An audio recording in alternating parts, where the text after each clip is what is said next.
Welcome to Redbeard Radio. I'm Brian Keith, and today we are talking about challenges, about what is easy, what is hard, and becoming the best version of yourself that you can be. And we're talking at an interesting time in my life where I'm on day 71 of the 75 Hard Challenge, where you do a bunch of things on a daily basis without fail for 75 days in order to say that you did the thing. Now, many of us have done various kinds of challenges and self-improvement things like that over time. And one I did briefly earlier this year was the Whole Life Challenge. But I found myself not actually completing it. I crapped out partway through. And we're here today with my friend Michael Stanwyck, who is one of the people behind the Whole Life Challenge. And we're going to do one of those embarrassing story episodes talking about why is it that I crapped out on this challenge earlier this year, even as I'm about to finish this other challenge. Michael, welcome to the show. Pleasure to be here, Brian. Now, Michael, one of the things I found so interesting about the Whole Life Challenge, well, two things. One is when I started doing it, I had a number of people say, oh, wait, the Whole Life Challenge? Oh, yeah, that changed my life. The people literally told me that this completely modified how they dealt with food, how they interacted with their bodies, huge life changes. So I was pretty jazzed. I got immediate feedback from people in my community that, oh yeah, this is the thing to do. So that's number one. But here's number two, Michael. My dad has pretty poor flexibility in his legs. And part of that is from doing hard labor his whole life. And so I've been aware of my whole life that, flexibility, I really need to pay attention to this. I have a very similar body, and the Whole Life Challenge has this flexibility component. And I thought, okay, I'm going to do the thing. I'm going to go upgrade my skills in this really important area of my life. But then, as I said, I ended up quitting. Didn't make it through. And I'm really curious to dive into that. What about the idea that there's this thing I know is really important to me, that if you asked me, do you feel, Brian, that your flexibility is important to you? I would say, oh yeah, absolutely. But then if you said, hey, so Brian, did you finish the flexibility portion of the Whole Life Challenge? I would say, well. And when I look back at that, I'm not proud. That's not my self-image of someone who quits on what's important to him. So I'd love today to dive into a bit of the psychology with you there and what's going on there that I'm willing to go push forward on 75 hard with all the workouts and drinking water and all that. But I gave up on myself in the Whole Life Challenge. What's wrong with me, Michael? Brian. Okay, don't answer that question. In regards to only the Whole Life Challenge and 75 hard. Yeah. So this is, to me, what's most interesting about the health and fitness is really behavior more than it's what's right for any one individual person or the science behind anything. Yeah. I know enough of the science to kind of push people in different directions, but the behavior, why people do what they do is a far more interesting challenge. What I would suggest, knowing what I know about you, is 75 hard. That's already how you live your life, right? And I'm not going to say that there's good things about this, there's bad things about this. Brian Keith definitely sets out and proves that he can do really hard things. Is that true or is that not true? Yeah, I talk about leading a rope team at Mount Rainier, which is dangerous and deadly, and the idea that, and even sword fighting, that I do things and I try to be in the elite of I do hard things. Yep. Which of course is how that particular challenge is marketed, right? Is, are you hardcore? Then you should do this. That's right. Yeah, it's like mountain climbing. It's hard. Mountain climbing is not comfortable and you might die. So yeah. Yeah, and everything else that I've seen, I know you've been involved in Wim Hof and getting out there with no shirt on in, freezing temperatures. And yeah. What I would say about the difference between the Whole Life Challenge and 75 Hard is there is a lot more for you to learn about yourself by completing the Whole Life Challenge than there is for you completing the 75 Hard. That sounds awful and painful, and tell me more. Well, look, 75 Hard is hard.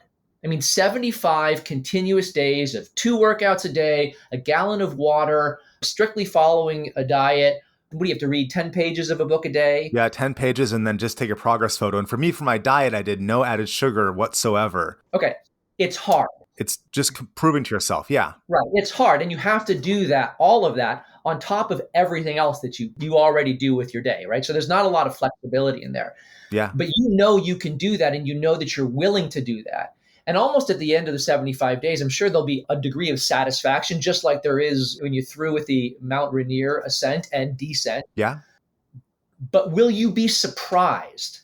My first answer is, of course not. I had an entrepreneur friend who did the same thing. And he mentioned to me that in the Facebook group, a lot of people were talking about how they quit 75 hard, they'd failed it. And my entrepreneur friend said that's weird because for him, it was never a question. And I identify with that completely. Now, what I'm about to say is obviously not true, but when I start something, if I'm committed to it, I don't quit it. Even though we started off this talk with me saying that I quit the whole life challenge because it was hard. Well, yeah. Apparently I'm a hypocrite, Michael. Uh-oh. No, we can dig into that a little bit and figure out what you really meant. But, 75 hard, if you also consider what results you were going for, you're trying to get ready for your wedding and it's going to get you certain results and that's going to be satisfying. Yeah. And you can win that game by following 75 hard. The difference really, and this has always been the difference about what we do in the Whole Life Challenge, is it's not just about your health and your fitness. It's about your well-being. And your well-being really is so much about discovering things about yourself that might be on some level your weaknesses. Yeah. And actually having to face those weaknesses as a method of improving your life. That's really interesting with weaknesses. I was mentioning mountain climbing earlier, and a significant part of mountain climbing is understanding what weaknesses you have and then eradicating them so that you can safely climb. Because there's some kinds of weaknesses you might have that actually prevent you from safely being on a rope team in a deadly environment. And you have to get rid of them. That's a problem. Yeah. Right. Because where you're weak could get somebody killed. Now, Fortunately, that's never going to be part of the marketing of the Whole Life Challenge. Yeah. But the Whole Life Challenge, I think, represents a different kind of opportunity. Yeah. There's a lot more.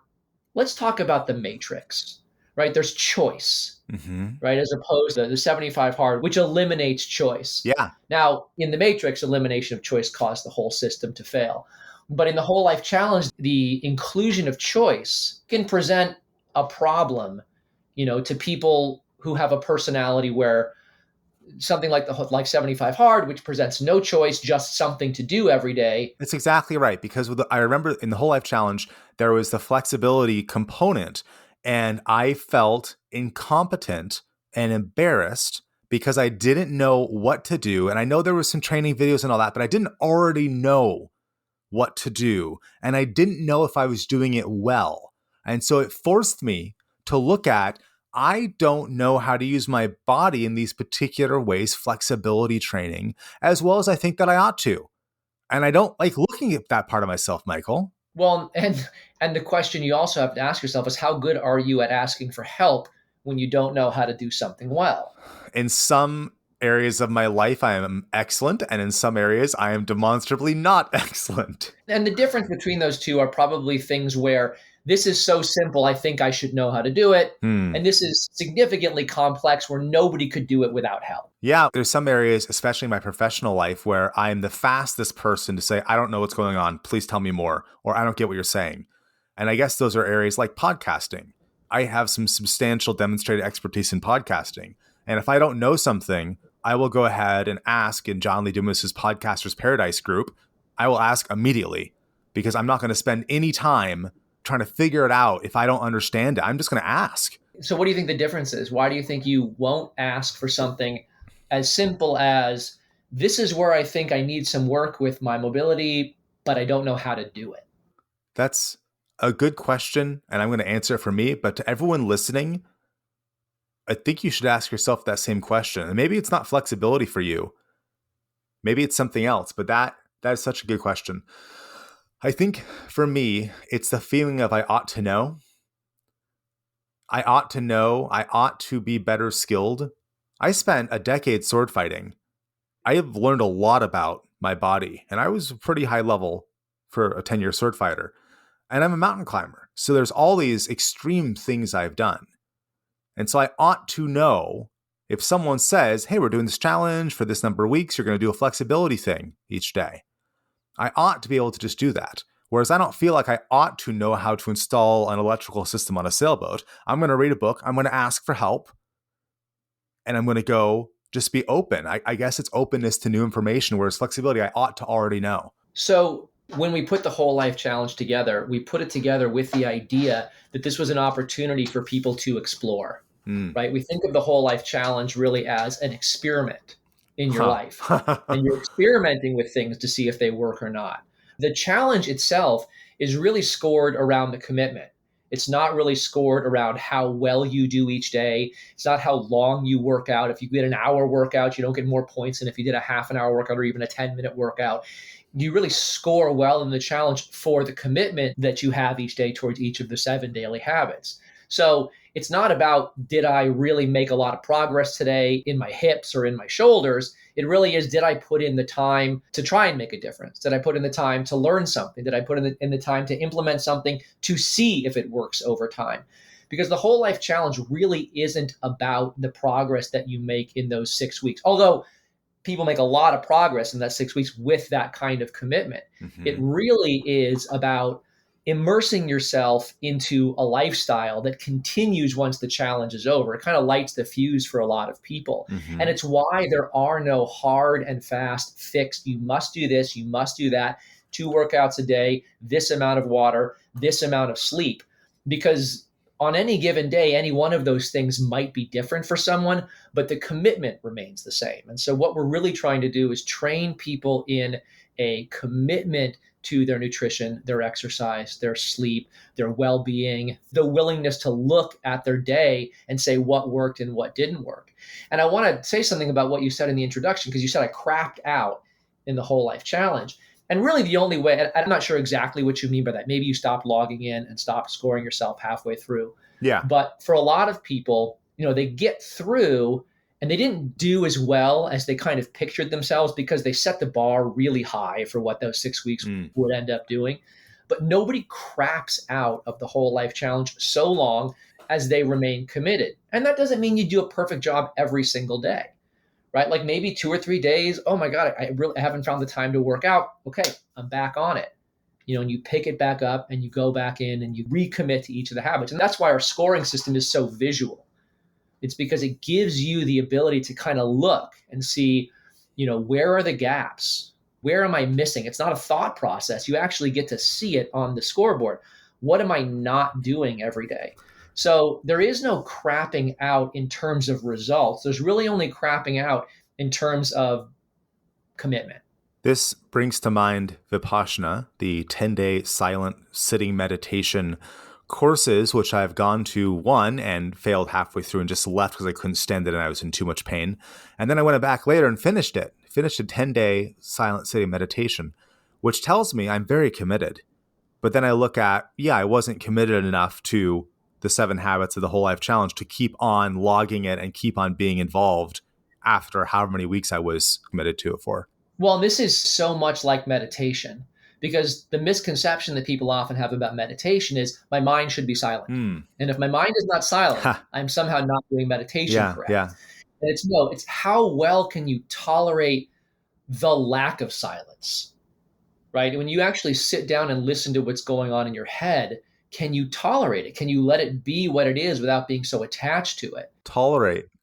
Tolerate is such a good word. Yeah. So the person who meditates well is the person who doesn't get attached or hooked by all of the thoughts that are constantly running through your head. Mm-hmm. So the same thing is with the Whole Life Challenge. It's not really about being perfect by clearing out every weakness that you have and becoming perfectly fit and eating a perfect diet and doing everything perfect day to day. It's how well can you actually tolerate the complexity that your life brings, the level that you're currently at in any one of those particular habits, right? Like we're all about meeting people where they are.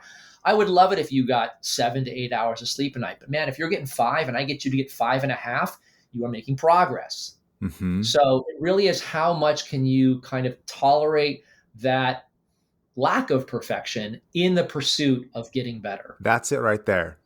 The lack of perfection. There was a time where my flat snap, which is your basic sword fighting swing, was very close to perfect. There was a time where my ice axe self-arrest technique, which is how you stop yourself if you're falling down a mountain, was very close to perfect. There have been times where I've been very close to perfect in a variety of my disciplines. And it's being the force to go back to being a beginner and notice it. Like, not only do I not have as good a flexibility as I want, but I'm not even masterful at the technique to get me there. So it's being forced to recognize that I've chosen to pursue other things in my life other than healthy flexibility, when I have the example of my dad of what happens when you don't have good flexibility. And that together, it's just, there's the shame, right? There's embarrassment of why am I not more flexible? I should know better than this. But then instead of facing it head on and saying, so I'm going to go dive in, which is how I like to think of myself and how I am in many parts of life.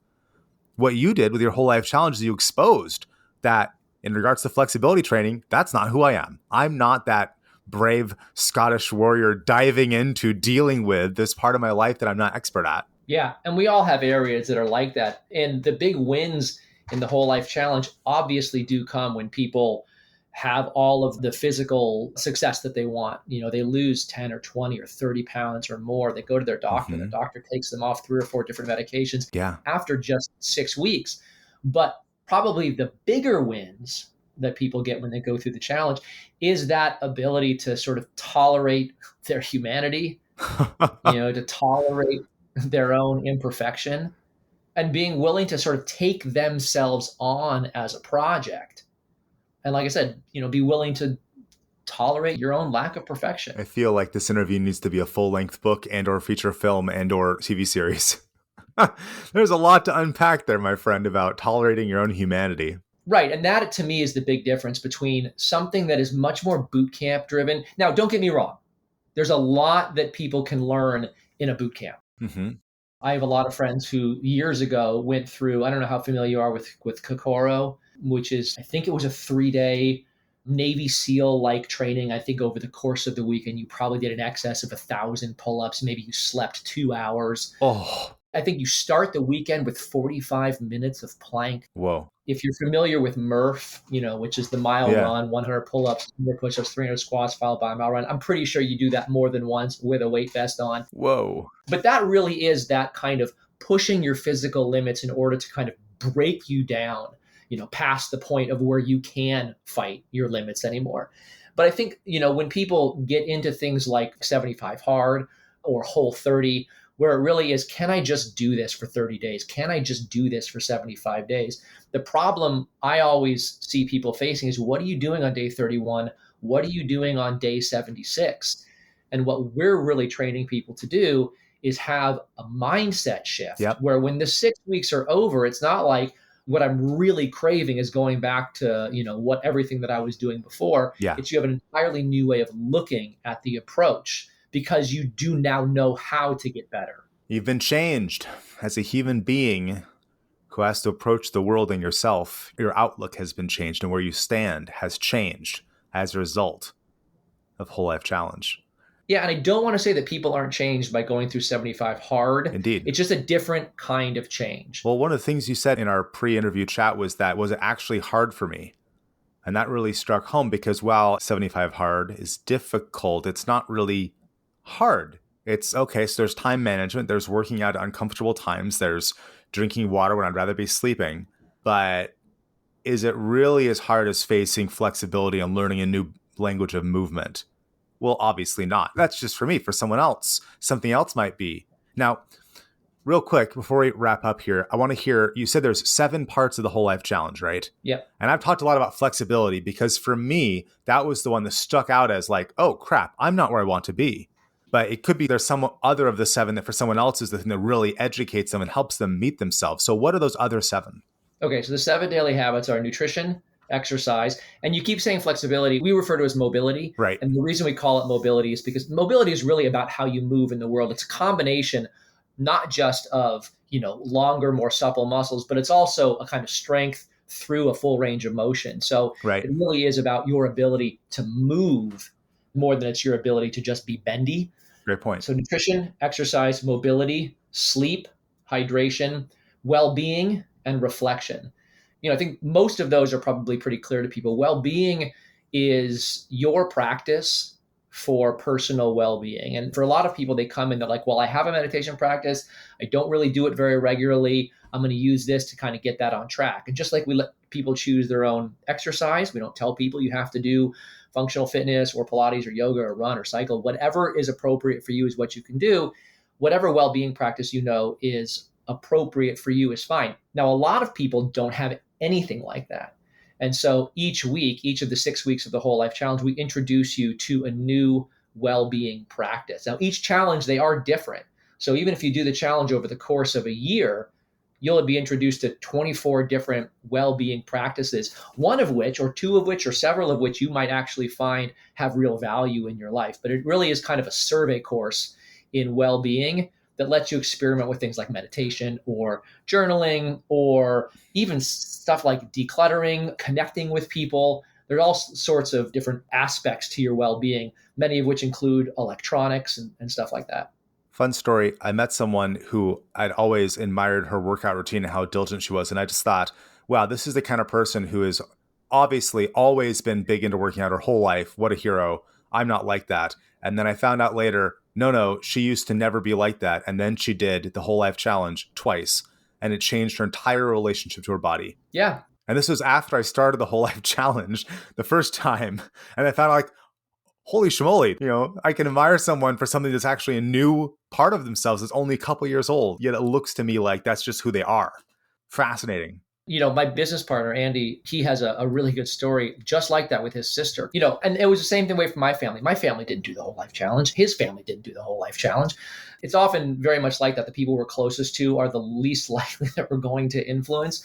And one day his sister said to him, I will do your challenge. I will do it, but I will only do the exercise, and I'm only going to see if I can run every day for 42 days. And he said, fine, that's great news. Let's do it. Yeah. And she did it. And she did exercise every day for 42 days. And she went on from there to do half marathons, to regularly do marathons. Like the willingness to sort of approach it where you can find that way in, where the challenge meets you where you are, can actually give birth to entirely new ways of being if you just decide not to be too dogmatic about it. This is incredible. Michael, for people listening in who want to go engage in this, go meet themselves, go push themselves to the next level, where does a person go to learn more about the Whole Life Challenge and to sign up for the next one? Well, so the next challenge actually starts very soon. It starts September 25th. So that's just in about 3 weeks from now. Now they go to www.wholelifechallenge.com. If you are a business and you actually want to bring this into your business, you can go to business.wholelifechallenge.com and you can learn there are a couple of different ways that you can bring this. Lots of businesses come in and actually earn money by participating in the Whole Life Challenge. Gyms especially will go in and they'll bring it to their gym and we share the revenue with those businesses. But there are businesses that also come in and just say, I want to bring this to my entire community. I want to change the culture. And they can license the Whole Life Challenge at a discount for their workplace as well. That is beautiful. And where can folks follow you, Michael? The best place to follow me currently is probably at Michael Stanwyck on Twitter. Actually, it's funny. For as long as we've had a Whole Life Challenge Twitter account, it's not Whole Life Challenge. It's Whole Life, at Whole Life on Twitter. Those are the only two social media platforms I'm actually regularly active on. That's beautiful. Folks, the Whole Life Challenge, even not completing it, taught me a lot about who I am right now, and in time for me to go change my behavior in a way that will support me for the rest of my life by just alerting me to where I was not who I wanted to be. So if you want to be who you can be, I highly encourage you to go peruse it and go see if the Whole Life Challenge is going to be a good way for you to meet yourself and go develop yourself further. Michael, thank you so much for being on the show and sharing your story. Thank you so much for having me.